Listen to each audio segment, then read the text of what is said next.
What is going on, guys? Welcome back to another Ross Reviews, and today we are in a VL Turbo, Calais, and mate, we are with the owner, Daniel, and mate, this is 1987 Calais VL Turbo, all the goodness. Yep. And it's a bit fruity too. You've done a bit of work to this thing, so yeah, it's not really it's stock turbo anymore. It's upgraded to a Garrett GT 3540. It's nice numbers, just 300 at the wheel, so 300 kilowatt at the back, yeah. At the back end, and this thing's not very heavy. They're quite light actually. 1.2-ish type, yeah, like. Yep. 1200, 1300 kilo mark. So yeah, it's a lot of power for a light car. Yeah, and you've done some good rubber on the back too. I noticed straight away. I have. Mickey Thompson, Thompson's, semi-slicks. Just that extra grip. Fat cam. Calais, yeah, fat cam in this too. So it's the Calais. So we got the 4-speed auto, is it? Yep. The interior. So this was a more premium interior on this, wasn't it? That's right. Well? It's a Series 2 interior, so it's a 1987 build. I believe July, August. So yeah, it's got that nice Series 2 interior. Yeah, and just the 80s style, like from the outside to the gauge cluster to like even on the inside sitting here, you know, it feels like a special old car. 100%, mate. And especially, guys, remember 1987, this one, they came out in 86, only went till 88, so it was only 2 short years really. Yep. And they didn't start making the turbo until 6 months into it, I think. That's right. So correct. There really wasn't too many of these, and the fact, you got to remember, it's got air conditioning, an automatic, like electric windows, all of this fancy stuff, like plush this was seats, plush, man. And this would have been a hell of a car back in the day. Everyone was after these cars. If you didn't have a Calais, it's like, well, you're sort of missing out. Yeah, you just have to take yourself back. Like, this thing's older than I am, so like it's old, this thing, and like, it is it's really special. You can tell as soon as you sit in this thing. It's got that mystique, that 1980s sort of that smell, you know, as soon as you get in the car, it takes you back to that time. Yep, I was previously, guys, in a VL with a LS swapped V8 under the bonnet. If you guys haven't seen that video, make sure you check it out. Leave a link for it. Guys, again, remember, if you're enjoying this type of content, make sure you hit the big red subscribe button, hit the bell notifications, the like button, comment below. Seriously, guys, this is how I get paid from YouTube. This is how I get to travel, show these cars off, bring them to you guys at home, and doing this stuff, it's so good. So if you hit subscribe, we can keep doing it.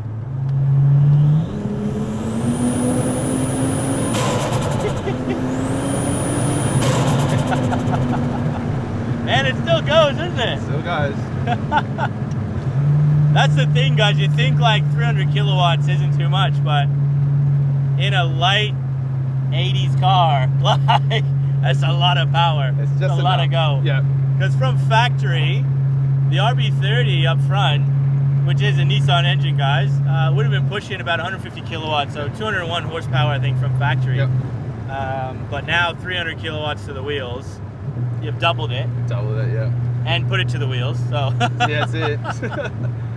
Man, it's an upgrade. And that story with how Holden actually got into getting these Nissans it's pretty interesting as well, because when they passed that law, I think in January 1st, 1986, all the cars manufactured here needed to be able to run on 91 octane. And apparently Holden didn't have a 6 that could do it, so they had to scramble and managed to get Nissan to give them some RB30s. That's it. That came to the party. Definitely. And then, again, 6 months later, they gave him a turbo, and that's all we got here. It became an icon. Absolutely crazy.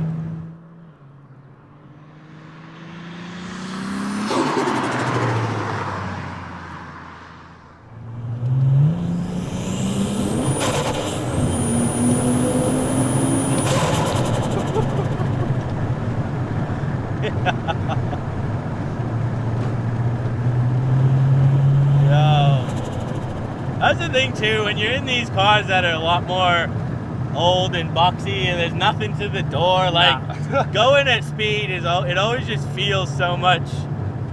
She rattles a bit, mate. It just feels like it's such a different feeling, you know. When you're in more of a modern car, it's a little bit more well put together. Go right here, sorry. It's safer. It's a bit more put together. Where these, you really start going, and you go, oh, and you can feel the road a lot more. Oh yeah, you can feel every bump. It's yeah, it's crazy. It's a different feeling, that's for sure.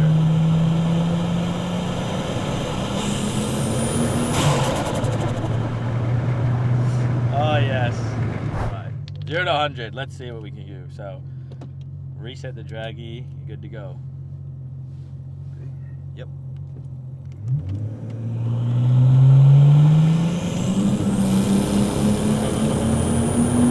Yep.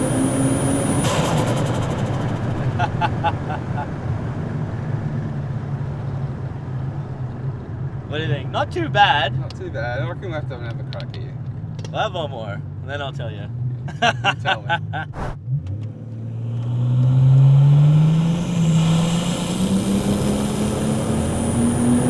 Yep. You can really feel it starts to get going. It's almost like once you hit like 80, it's really starting to go then. That's right. Like it's Never hit that 15 to 17 pound boost. yeah. It's but we did 6.4 the first time. Yep. I think we did 6.5 the second time. Okay. So it's got more, you know, it's got it in it, but at the same time, you don't want to build up too much, especially with the sticky tires. You don't want to snap something, break something. But it's just the boost loading. Like it is. It's really just turbo lag. It's that lag, yeah. Yeah, 100%. I could see it both attempts. It was like first, like, and then second, it starts building, and then it's like, and then it's off. So, you know, under 6.5 seconds, 6.4. It's still a respectable time. You got to think of the age of this thing. You know, it's like nearly 35 years old. So. It's, that's it. It's pretty old. It's getting up there. Actually, it is 35 years old. Yeah, it is. But yeah, it's just the lag of it, eh? It's that lag, yeah. It starts winding up at 3.5 grand.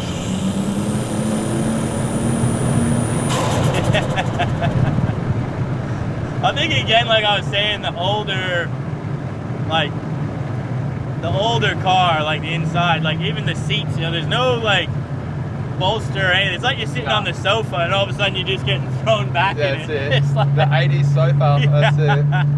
No bolster, it doesn't really hug you, but they're quite comfy. They are comfortable though. Yeah. Oh yeah. I'll give it that. You could sit in this thing for a while. Yeah. Absolutely.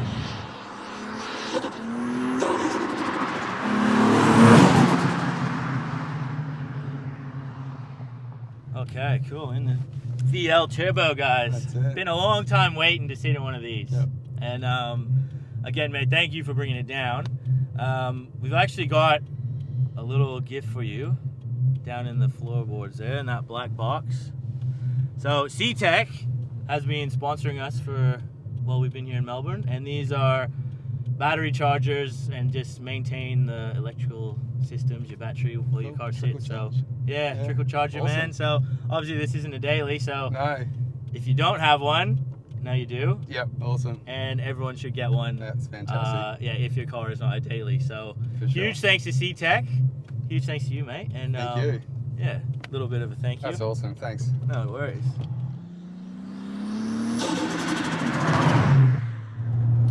Yeah, that's also the thing you notice straight away when you jump in these older cars.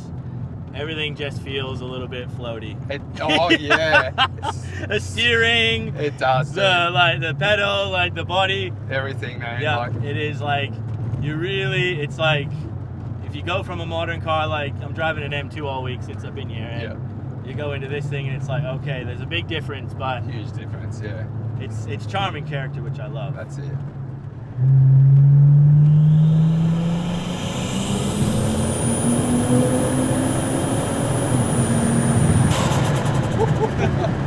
Yeah, again, almost like as soon as you let off, you can feel that the back end gets a little bit lighter, and you can feel the body do that little bit of a wiggle. Just it floats, man. Yeah. Yeah, it's just getting used to the auto, like when you shift it up, because you do actually have a trigger on it, guys, and you've got to lift it up every time you move. So yeah, it's not like most autos where you can just kind of flick it up. You actually got to pull the trigger and then do it. But yeah, it gets going though, doesn't it? It does. It really does. It's actually, it really does go. It's got some balls. Absolutely. But yeah, it's full on because, you know, again, you've got to be holding on one wheel, one hand. Yeah. Like it gets a little bit, yeah,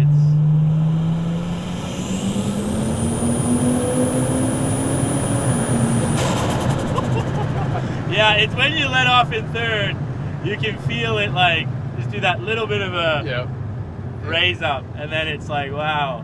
And again, an old car, you got to be cautious with the brakes. You got to make sure you have a runway. They're stock standard brakes. And so, even just there, you know, we had tons of room, but you still have to put a little bit of pressure on it.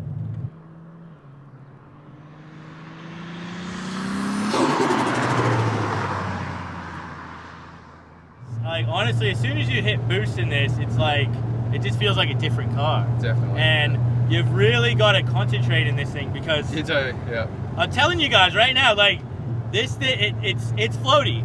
Like it's kind of it is. You can feel it doing that, and then thankfully you got rubber, because if you didn't have rubber on the back, I feel like this would really be quite skiddy. Yeah, it would be you'd be going sideways. It'd be very tail happy. Yeah. Oh because that's serious rubber on the back, and even that feels like you can still feel it floating about the back a bit, like.